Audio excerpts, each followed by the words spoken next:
मुस्लिम league नून में नई खिचड़ी पकने लगी। मरियम नवाज अपने चचा के खिलाफ ही जहर उगलने लगी।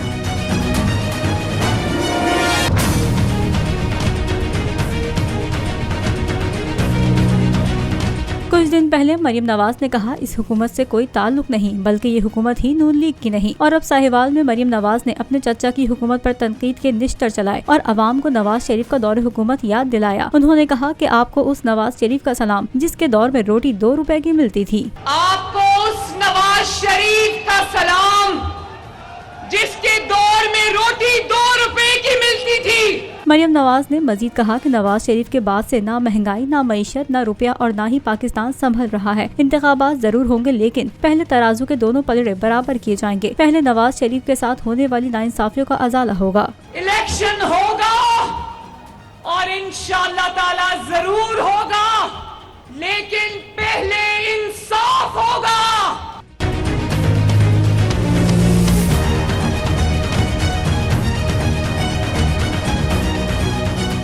इम्पोर्टेड हुकूमत और उनकी हवारियों की अदलिया के खिलाफ हर्जा सराई। मरियम नवाज की अदलिया और फाजिल जज साहिबान पर शदीद तनकीद। इस घिनौनी साजिश को बेनकाब करने पर बोल को एक दफा फिर नशरियात की बंदिश का सामना करना पड़ रहा है। बोल अदलिया की इज्जत के लिए खड़ा है और खड़ा रहेगा। सब्सक्राइब करें और बेल दबाएं ताकि कोई खबर रह न जाए।